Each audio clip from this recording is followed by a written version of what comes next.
Hello there. So you may have noticed a number of these photorealistic plushes show up in my videos, VR chat maps, Unity projects even. I even have a number of these rigged into VR chat avatars.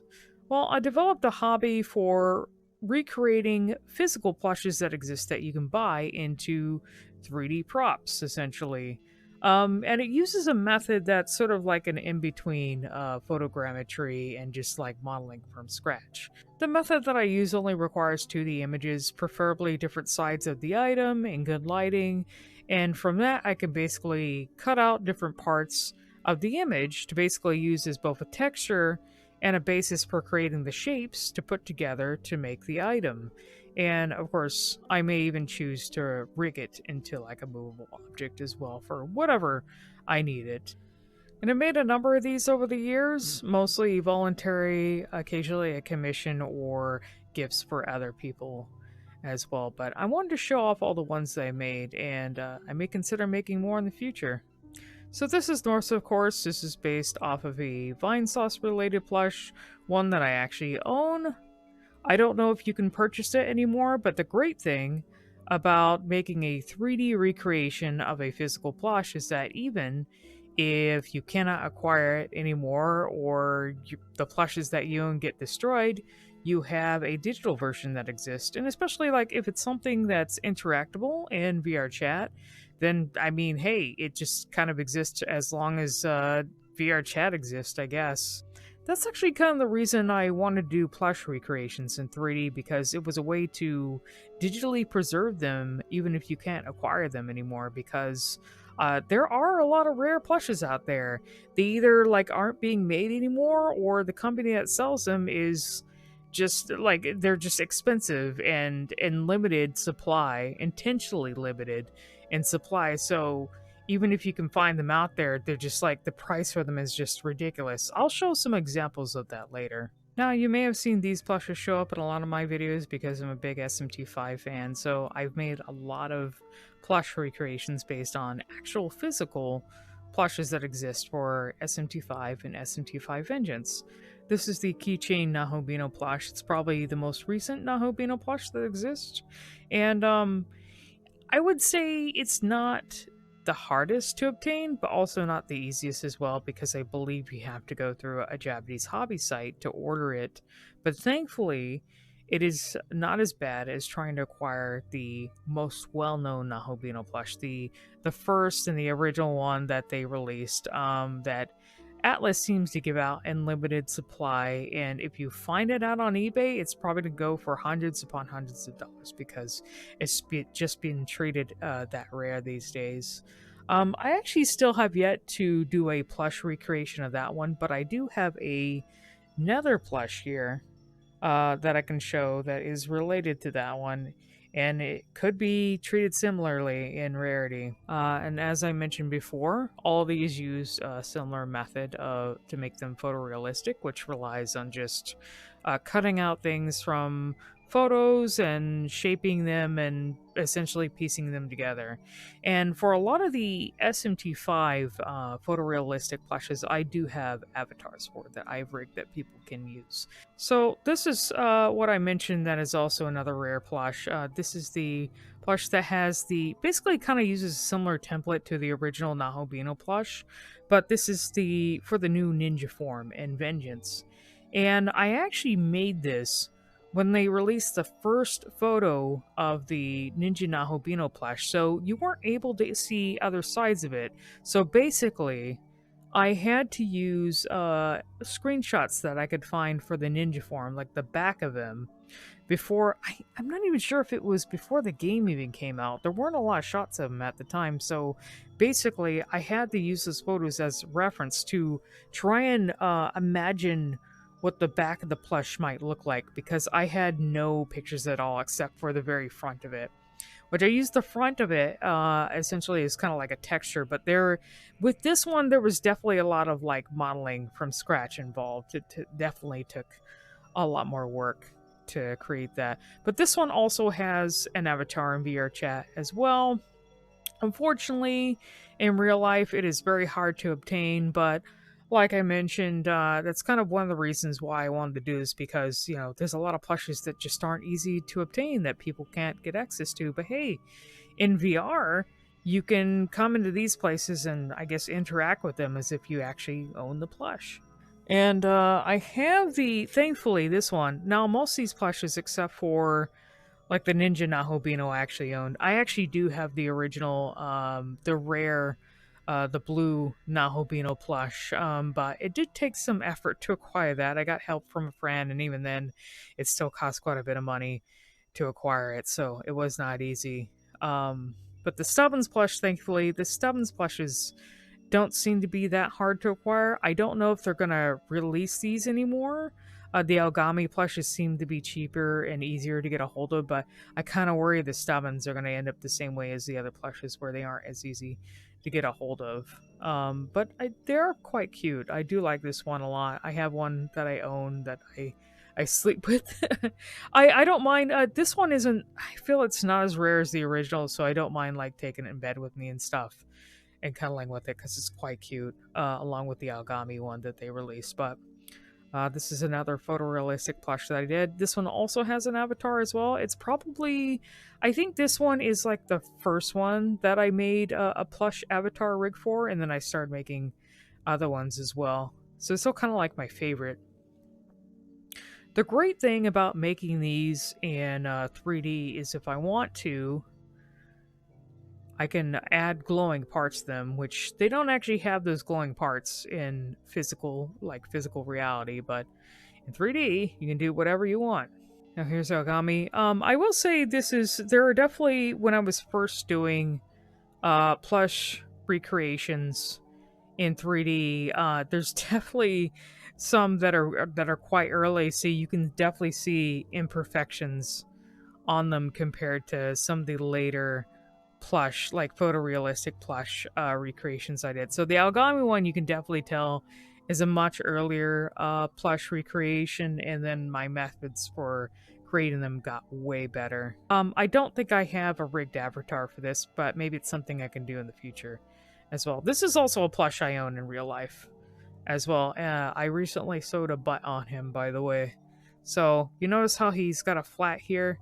Well, he's not flat in real life anymore. Now, I've also done recreations using existing plushes as templates. Let me show you. So there wasn't a Koshimitsu plush. I was kind of expecting Atlas to release one, just like they did for his brother, especially after Vengeance, because Koshimitsu is an important character in the game. But I used the Algami plush as a template to make my own Koshimitsu plush. Now, of course, he has kind of like a someone said he has the Roblox smirk face, whatever that means. So it looks a little goofy. He looks a little goofy. I don't know if they made a plush of Koshimizu, if he would be smiling like this. I don't know. So he looks a little silly. I also had to model a suit for him because, of course, I didn't have a suit on the Algami, so I had to give him a suit.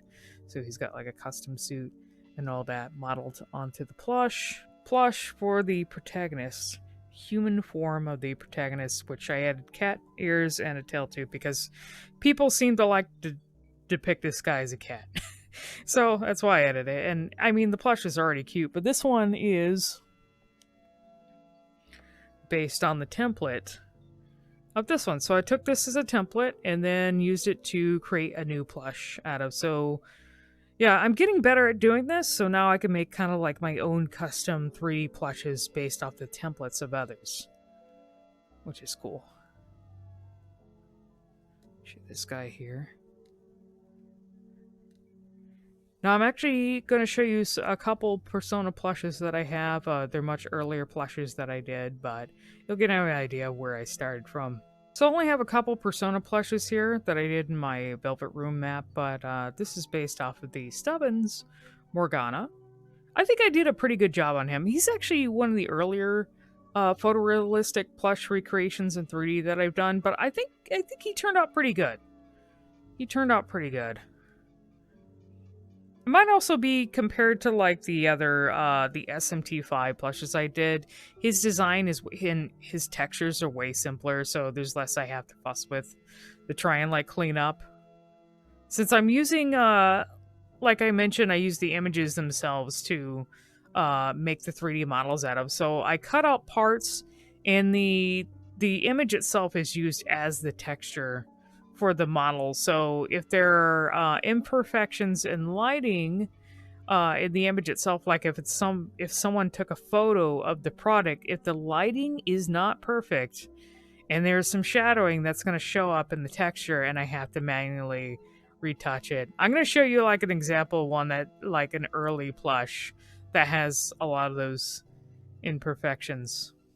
Now this is definitely an earlier plush that I did. This is Koromaru, and the actually let me do this side here because his shadows are baked in for this map, so there are parts of him that are dark here. But this Koromaru plush, I grabbed photos from an eBay listing. So the lighting was not perfect at all, and you can actually see that if I turn him around a little bit. He's got some like weird shadowing there. Also, since this was an earlier plush, I didn't do as much touching up with the textures, so there's a lot of imperfections here you can notice. I like using the method that I use for making photorealistic plushes versus photogrammetry, and I'm sure photogrammetry is getting better these days, but from my observation, a lot of stuff that is made using photogrammetry methods are very crusty and require a lot of cleanup. Definitely not worth the hassle. So I kind of like using this method. This method does definitely take some work too, to get it to look right. But instead of just modeling, because another method that people do is where they model based on this like eyeballing something, where they look at the image and they'll model the shape from scratch without using cutting shapes out of the image itself, which is the method that I use. The only problem with like modeling completely from scratch, I know it's kind of hard to explain the method that I use, but what people might do is they'll look at the photo and it'll be like, okay, I will model out the legs and the body shape myself, but the only problem with that is it ends up looking too clean and symmetrical when the actual plush that exists in reality has imperfections. So with the method that I use, it does have more imperfections, but it's not crusty like something made out of photogrammetry. So this plush was based on a friend's OC that someone had made him, like an actual physical plush. So he sent me photos for it, and then I made him a plush avatar. This isn't fully rigged, so it's basically just a static avatar that moves around. But it was sent as a gift to him.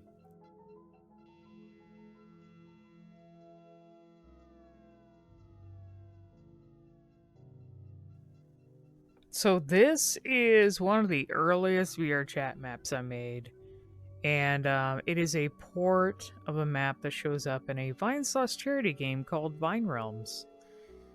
So this is where I first started doing the photorealistic plushes, because I was like, oh, I wanted to add props to a Vinesauce related map, and there were the Vinestream plushies. So I used the method that I explained before to make these plushes, but these are very, very primitive because they definitely have imperfections compared to like the most recent ones. But this is where I started, is just making these little props off the vine shrooms, and I was like, you know what, that looks pretty good. I also used the same method because I was like, hey, I can use this for other things based on photos too, because this is a Vinesauce related product where you get it comes with a bunch of stuff, and I've shown, you may have seen a few of them in a certain like plush video that I did recently. But yeah, it's I use the same method to just use the photo to make the bag. I was like, hey, I can use that for a lot of stuff here. But yeah, that's where I got my start, and you know what?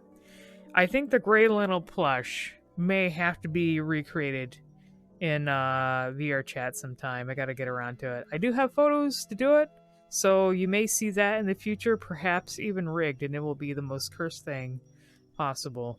Hope you guys enjoyed me taking the chance to talk about the plushes that I made and the method that I used to make them. I certainly hope to make more in the future. I think it's fun. I just don't make them as often as I should, though. It's definitely been a while since I made some new ones, but like I said, I may be making a Gray Leno one soon, so look forward to that.